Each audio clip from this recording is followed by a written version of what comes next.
अस्सलामु अलैकुम वरहमतुल्लाहि वबरकातुहू। रमज़ानुल मुबारक का महीना बहुत ही मुक़द्दस महीना है। इस महीने में अल्लाह ताला ने हम सब पर रोज़ों को फ़र्ज़ करार दिया है और रोज़े में बहुत सारी हम लोगों से गलतियां और कोताहियां होती हैं। और कि कौन सी ऐसी चीज़ें हैं जिनसे रोज़ा टूटता है, कौन सी ऐसी चीज़ें हैं जिनसे रोज़ा नहीं टूटता, फासिद हो जाता है या रोज़ा बरकरार रहता है। बहुत सारे सवालात आ रहे थे हमारे दोस्तों के, अहबाब के।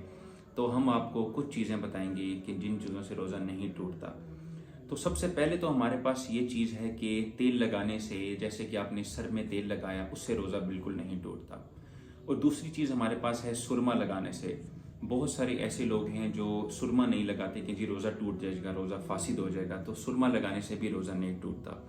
तीसरी चीज़ हमारे पास है कि जी मिसवाक करना। मिसवाक करना सुन्नत अमल है और बहुत ही आला एक इसका दर्जा है इस्लाम में।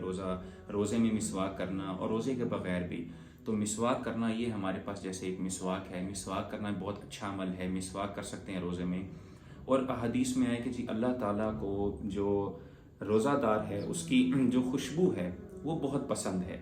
देखिए, रोज़ादार की जो खुशबू है वो इस तरह पसंद है कि रोज़े में इंसान की जो खुशबू है, वो जो बदबू है एक्चुअली वो मैदे से आ रही होती है।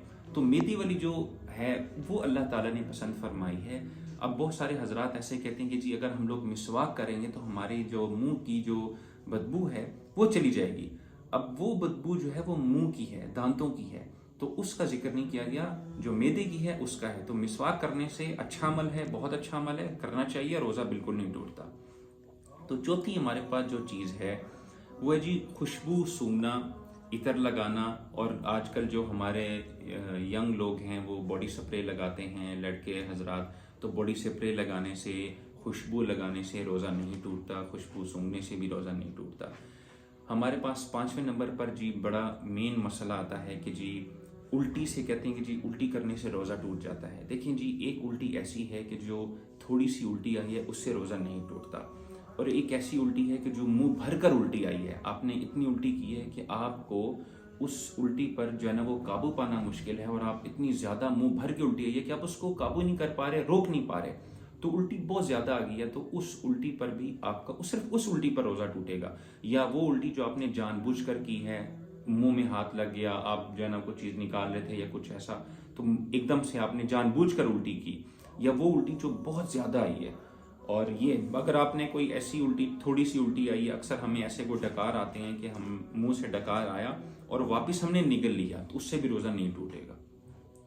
तो हमारे पास जी सेवन्थ जो चीज़ है वो ये है कि जी बहुत सारे हजरात ऐसे कहते हैं कि जी इनहेलर यूज़ करने से रोज़ा टूटता है या नहीं टूटता। तो सातवीं ऐसी चीज़ है जी इनहेलर यूज़ करने से भी रोज़ा नहीं टूटता। इनहेलर हो गया, ऑक्सीजन होगी, कुछ लोग इनहेलर लेते हैं, कुछ लोग ऑक्सीजन लेते हैं।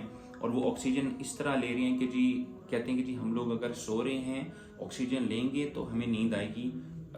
ये भी एक बीमारी है, अल्लाह ताला हम सबको महफूज रखे। तो वो जी ऑक्सीजन लेते हैं तो नींद आती है। तो ऑक्सीजन है, इनहेलर हैं, मेक श्योर कि उनमें कोई लिक्विड ना हो।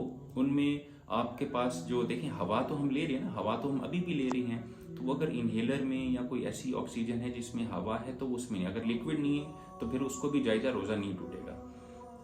और जी हमारे पास आठवें नंबर पर आती है कि जी एक्सीडेंट हो गया किसी का, अल्लाह ना करे, या किसी जख्म से खून निकल आया, तो खून निकलने से भी रोज़ा नहीं टूटता। अगर आपकी किसी जगह से खून निकल आया है तो उससे भी रोज़ा नहीं टूटेगा।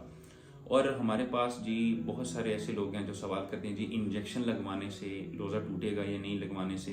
देखिए, इंजेक्शन लगवाने से रोज़ा नहीं टूटता। इंजेक्शन लगा लिया या आपने ग्लूकोज लगवा लिया तो उससे भी, यानी कि जो ग्लूकोज की इंजेक्शन ड्रिप्स वगैरह होती हैं, तो उनसे भी रोज़ा नहीं टूटेगा। और हमारे पास जाती हैं जी जो है ना, किसी ने भूल कर खाना खा लिया। ये अक्सर लोग हैं जी आपने तो खाना खा लिया, लेकिन भूल कर अगर खाना खाया है, आपको याद नहीं था कि मैंने खाना खाया है और आपने खाना खा लिया, तो उससे भी रोज़ा नहीं टूटेगा। और हमारे पास ये जो अब मैं जो आपको मसाइल जो बयान कर रहा हूँ वो बहुत ही एक कॉम्प्लेक्स भी हैं। जो ऐसी हमारे पास फीमेल लेडीज़ हैं जो बच्चों को दूध पिलाती हैं, जो बच्चों को दूध पिला रही हैं, और वो बच्चों को अगर दूध पिलाएंगी तो उनका भी रोज़ा नहीं टूटेगा। ये एक बहुत मुश्किल मसला है کہ بچوں کو دودھ پلانے سے جو ہمارے دیہات اور گاؤں کے لوگ ہیں، جو ہمارے لوگ، وہ ان کو یہ مسئلہ نہیں پتہ کہ وہ بچوں کو دودھ نہیں دے سکتی. دودھ پلانے سے بھی روزہ نہیں ٹوٹتا، آپ بچوں کو دودھ پلا سکتی ہیں. اور اس کے بعد یہ کہ جی ہمارے یہ بھی ایک بہت کامن مسئلہ ہے شہوت کے آنے سے. آپ کو شہوت آئی ہے تو اس سے بھی روزہ نہیں ٹوٹے گا. ہاں اگر ایسی شہوت ہے اور آپ نے شہوت کا اپنی بیوی کے پاس گئے ہیں اور ہم بستری کر کے آپ ڈسچارج ہو چکے ہیں تو پھر آپ کا روزہ بھی ٹوٹ جائے گا اور آپ کو 60 روزوں کا کفارہ بھی ادا کرنا پڑے گا. تو یہ جو ہے نا آپ نے روزہ بھی ٹوٹ گیا اور آپ کو کفارہ بھی ہوگا. یہ ایک جو ہے نا چیز ہے. ادروائز آپ کسی شہوت آئی ہے لیکن آپ نے کچھ ایسا عمل نہیں کیا تو اس سے بھی آپ کا روزہ نہیں ٹوٹے گا، شہوت کے آنے سے بھی. اور جی اکثر ہمارے پاس جو ینگ نوجوان ہیں وہ لوگ سوال پوچھتے ہیں کہ جی نائٹ فال ہو جانے سے، احتلام ہو جانے سے روزہ ٹوٹتا ہے یا نہیں ٹوٹتا؟ تو احتلام ہو جانے سے، نائٹ فال ہو جانے سے بھی روزہ نہیں ٹوٹتا. تو یہ کچھ چند مسائل تھے کہ جو ہم لوگوں نے ڈسکس کیے کہ جن چیزوں سے روزہ نہیں ٹوٹتا. اب کچھ ایسی چیزیں بھی تو ہیں جن چیزوں سے روزہ ٹوٹ جاتا ہے. ٹھیک ہے، اب وہ ہم لوگ بیان کر رہے ہیں. تو پہلی چیز ہے جس سے روزہ ٹوٹ جاتا ہے وہ ہے کہ جی جان بوجھ کر کھانا کھا لینا، کچھ پی لینا، کچھ کھا لینا. آپ کے اندر کی منہ کے جسم کے اندر جانے والی جو جگہیں ہیں ان سے آپ لوگ وہ چیز لے لینا. آپ کے مقعد ہے، آپ کا منہ ہے، آپ کے جو ہے نا وہ ناک ہے، اسے کوئی لیکوڈ آپ نے کوئی ایسی چیز لے لی تو آپ نے اس سے بھی آپ کا روزہ ٹوٹ جائے گا. دوسرا ہے جی آپ نے کسی سے ہم بستری کر لی اور آپ لوگ ڈسچارج ہو گئے، جیسے میں بیان کر چکا ہوں، اس سے بھی آپ کا روزہ ٹوٹ جائے گا.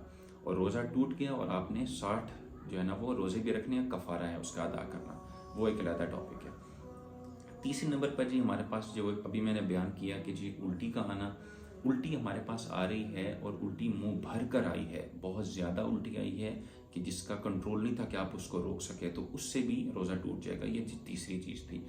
چوتھی ہمارے پاس یہ کہ جی یہ بہت کامن مسئلہ ہے ہمارے بہت سارے علاقوں میں، ہمارے دور دراز کے ایریاز میں، کہ جو جب تک کہتے ہیں کہ جی جب تک فجر کی اذان ہو رہی ہے ہم لوگ کھانا کھائیں گے، سحری کریں گے. دیکھیں یہ اس چیز کو سمجھنے کی ضرورت ہے کہ فجر کی اذان کا جو ہے نا وہ وقت وہ تب شروع ہوتا ہے جب آپ کی روزے کا جو وقت ہے، سحری کا وقت ختم ہونے کے بعد فجر شروع ہوتی ہے. تو سحری کا جو وقت ہے وہ آپ نے وقت ختم کر لیا، سحری مکمل کر لی، وقت نکل چکا سحری کا، اس کے بعد فجر کی اذان ہوئی ہے. تو جو لوگ بھی فجر کے وقت بھی، جو اذان کے وقت بھی کھانا کھا رہے ہیں، ایون کہ آپ نے اللہ اکبر کی اذان سنی اور آپ پھر بھی کھانا کھا رہے ہیں، تو یہ عمل درست نہیں ہے. اس سے روزہ فاسد ہو جائے گا، اس سے روزہ آپ کا ٹوٹ جائے گا. تو آپ لوگ اگر تو روزہ رکھ رہے ہیں تو آپ نے فجر سے پہلے جو اس کا وقت ہے، اکثر لوگ سائرن بجانے میں لیٹ کرتے ہیں، تو سائرن کو نہ دیکھیں. آج کل ہر کسی کے پاس موبائل فونز ہیں، ہر کسی کے پاس گھڑی ہے، گھر میں ہے، وقت ہے، کیلنڈرز ہیں. تو آپ اس کو وقت کا تعین کریں، سائرن کا انتظار نہ کریں کہ جی سائرن بجے گا تو ہم لوگ وقت جو ہے نا اپنا ختم کریں گے، روزہ بند کریں گے. نہیں. اسی طرح افطار میں بھی آپ افطار کر رہے ہیں، آپ روزے میں افطار میں اب سائرن لیٹ ہوا یا سائرن کسی نے جلدی بجا دیا، اس طرح سحری میں بھی تو اذان کے وقت سے پہلے وقت ختم ہو جاتا ہے سحری کا، اذان میں کھانا بھی روزہ ٹوٹ جاتا ہے. یہ جی چوتھی چیز تھی. پانچویں چیز ہمارے پاس ہے جی جو عورتوں کو حیض اور نفاس ہے اس سے بھی روزہ ٹوٹ جاتا ہے. حیض جو ہماری نارمل روٹین میں ہماری فیمیل حضرات کو، ان کو جو ہے وہ اس سے بھی روزہ ٹوٹ جاتا ہے. اگر کسی نے روزہ رکھا اور اس کو یہ جو ہے نا مسئلہ آ گیا، درپیش ہوا، تو اس کا روزہ بھی ٹوٹ جائے گا. اور اسی طرح ہمارے پاس جو نفاس ہے، جو عورت کی بچے کی پیدائش کے بعد ہے، تو اسی طرح اس پہ بھی روزہ جو ہے نا وہ ٹوٹ جائے گا. تو یہ ہمارے پاس کچھ ایسے مسائل تھے جن کو ہم لوگوں کو بیان کرنا بڑا ضروری تھا کہ بہت سارے سوالات بھی آ رہے تھے. تو امید ہے اللہ تعالیٰ اس رمضان میں ہم لوگوں کو خوب عبادات کرنے کی، اللہ تعالیٰ کو راضی کرنے کی توفیق عطا فرمائے. بیسیکلی جو رمضان ہے وہ رمز سے نکلا ہے اور اس کو کہتے ہیں کہ جی اس کا مطلب ہے جلا دینا. تو اللہ تعالیٰ رمضان المبارک کا جو مہینہ ہمیں دیا ہے، اس مہینے میں اللہ تعالیٰ ہمارے گناہوں کو جلا دیتا ہے. تو آپ خوب عبادات کریں، اپنا وقت جو ہے وہ اچھے کاموں میں صرف کریں، صدقہ خیرات کریں، اور دعاؤں میں ہم لوگ سب کو بھی یاد رکھیے گا. بہت شکریہ. السلام علیکم ورحمۃ اللہ وبرکاتہ.